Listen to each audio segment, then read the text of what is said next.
Wow.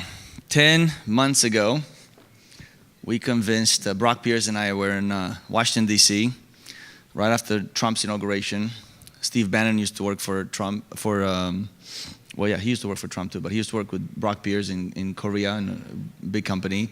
I used to work with Trump for Miss Universe when I used to have the franchise for Romania. So we're both in Washington. And one last time I asked Brock, can you get John McAfee to come to Romania? Tell him we're going to have a great time, invite him with his wife. Let's just come over. I need him as a big celebrity, a business celebrity, to come and get the media here to understand what's happening with Bitcoin, decentralization, and so forth. And we texted him at 10 o'clock at night, Saturday, January 21, and he said, sure, I'll come. I happen to be in Europe, in Amsterdam, I'll fly over. Great. And he had one request to me when Brock put me on the phone with him. He said, I need to meet your Minister of Cybersecurity. I said, well, we don't have a Minister of Cybersecurity exactly, but we have a Minister of Information Technologies, and he also deals with cybersecurity. Fast forward 29 days later, the event is about to happen. John McAfee calls me from Amsterdam and says, did you set up that meeting for me? I said, of course, John. Which meeting? With the Minister of Cybersecurity. Sure, John, no problem. Get on the flight. I'll pick you at the airport.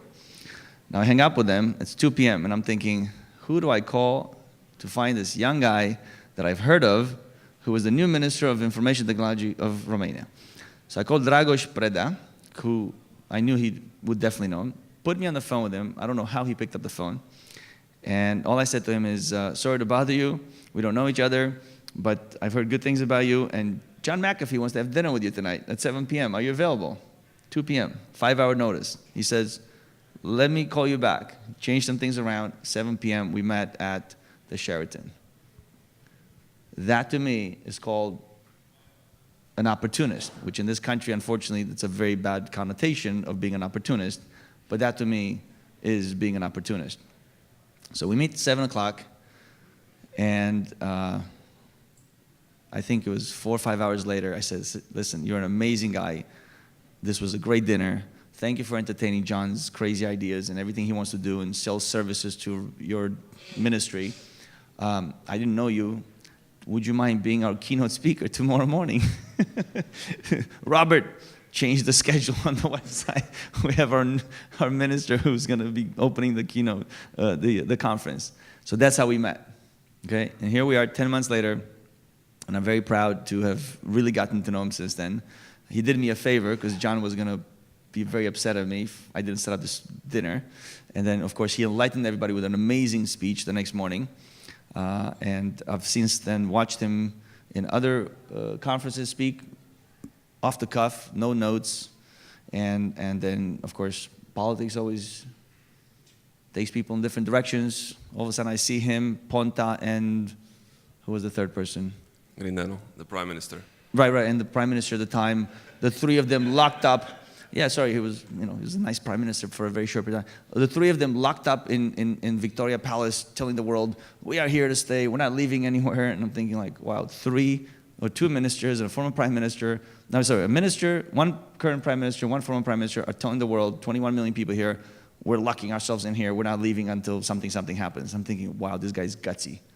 But they branded him as being a part of that political party, which, yes, you have to succumb and say, I'm a member of this party in order to play at that level. If you haven't read his bio, you should, because he didn't get there the way I thought before I met him, through nepotism, through some political connections. He got there because he really deserved it. And I got to know him over 10 months. We traveled the world, and he has an amazing company called Liquidity that you'll hear about. But thank you for being at such an opportunist then. Thank you for accepting my invitation now. I wouldn't put it on to opportunity. I was just want to say that before I ever was a minister, I was for 3 years. Before that, I was the Director General of the National CSIR team, which is the cybersecurity incident response team of Romania. So I knew a lot about John. I knew a lot about his activity, what he did, and it was amazing to actually be able to meet him and talk to him. And you said that you were amazed that I answered the phone. Well, I always answer the phone when it comes to friends. And every friend of Dragoș is a friend of mine, and I think this underlines the importance of network, the importance of empathy, and treating each other with respect. And yeah, so it was an amazing dinner. It was like a roller coaster. And the morning after, when I took the stage and gave a keynote, was even more so. Because, as Mike said, there were some political turbulences, some turmoil in the country back then, still are today as well. And it was a difficult spot for me, because I didn't believe in what the government was doing, but still I had to hold on to hope that, I could do something good for Romania in the ICT field. And this is what I held on to. Fast forward 6 months, I realized that I'm actually working for Palpatine, and I have to quit, while there's still some good left in me. So basically, what we didn't actually lock ourselves in government. We just said, okay, if you want to take us down, you have to go through the proper channels. By the Constitution, go to Parliament, put a motion in, and then we'll quit.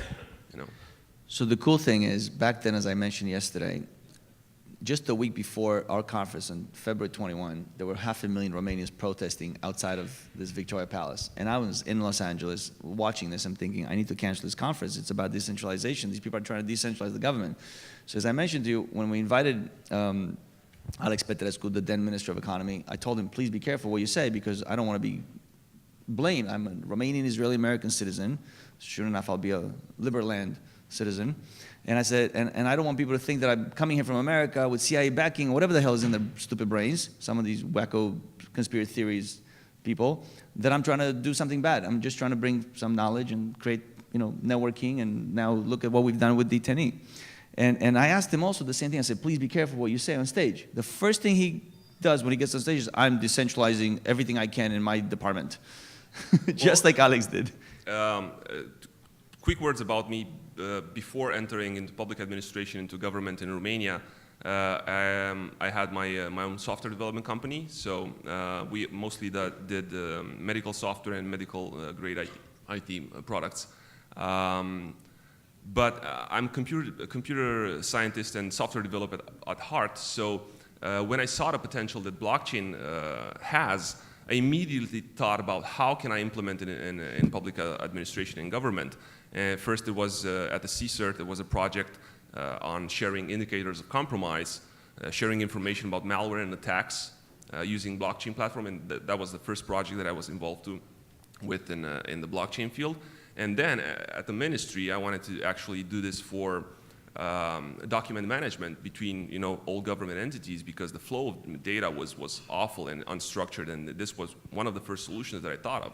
So it wasn't new for me. I understood how the technology worked, and I understood that this is the way that the world is moving. The technology is just a response to market demand. So people want decentralization. Otherwise, they wouldn't be using it, right? So it was the natural conclusion to reach. And yeah, sure. I said in the closing of my speech, I said, welcome to Romania, the place where decentralization begins. Unfortunately, it's going to be delayed a bit, but still I'm clinging on to hope. So you were 30 when you took on that portfolio. Yeah. And how many employees worked at the time at the Ministry of Information? Well, there were 300 employees in the ministry, but another 22,000 employees in the National Post Company, which was under my coordination, another 5,000 people in other companies that the ministry coordinated. So altogether? Roughly 30,000 people. Wow. And what's the budget annually, or at the time, what was it? Each company, each entity had its own budget, but the ministry's budget was like the lowest budget of any other ministry, in the government. So less than 1% of GDP. Oh yeah.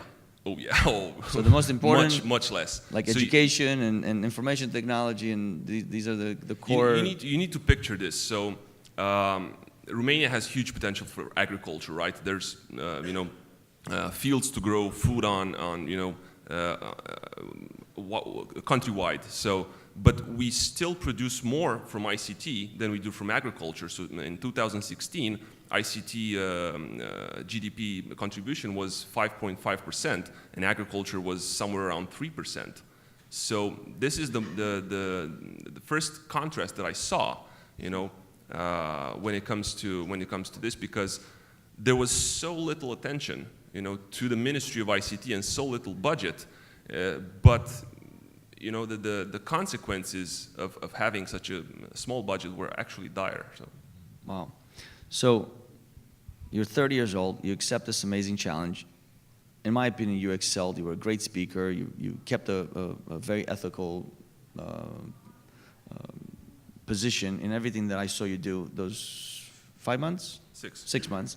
And then I didn't see you again, besides on stage once at a summer conference, I just waved at you.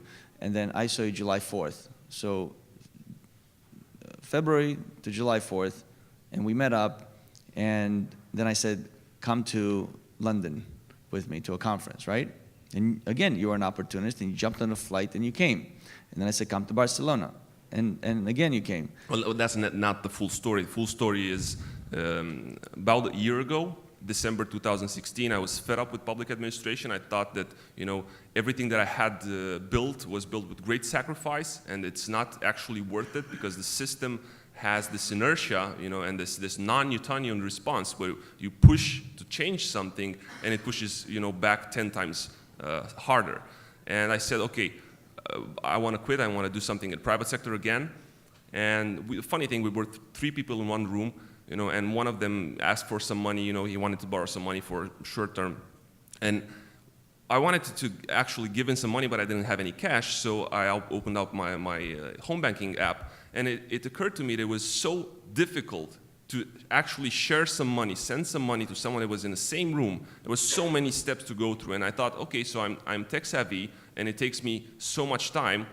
Why cannot this be done faster? And we thought then to build an app. We gave it a name, we gave it an interface, a mobile app called Liquidity to actually make transactions seamless, as user-friendly as possible, for anyone to be able to use it, even a toddler. But then the offer to be part of the government came, and this was postponed. Fast forward 6 months, no more government job, and back to the private sector idea. And then we talked, and you said, why don't you do it on blockchain? And then it occurred to me, and I said, okay, well, where do I begin? You said, okay, come with me to London, come with me to Barcelona, you'll understand. And this was the starting point of this amazing journey. So how many times have you pivoted since then? Oh my God. Daily. Oh my God, so many times. It's constantly evolving, new ideas always come into play. Now we're aiming at building a protocol that actually facilitates the creation gives people the power on policy when it comes to monetary policy, fiscal policy, and all other types of things, that users can do with the chain they're on. But in one short sentence, if EOS's slogan is decentralizing everything, your slogan for Liquidity is what?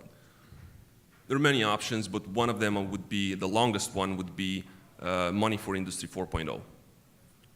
So money for Industry 4.0, meaning that today most cryptocurrencies actually try to mimic the behavior of current money, and they're doing a lousy job at being digital money, and they're not taking into account the fact that most transactions today are done machine to machine, and even more so in the future. So, and we don't know how the future of the economy will look like, right?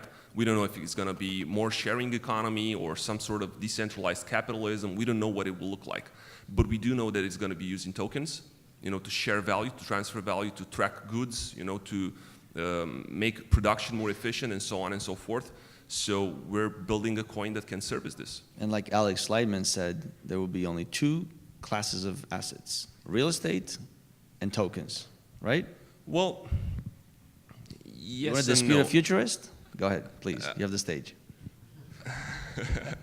So we have 8 more seconds. I would say that that's probably true.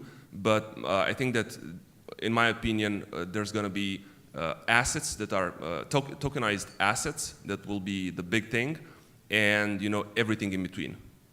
Great.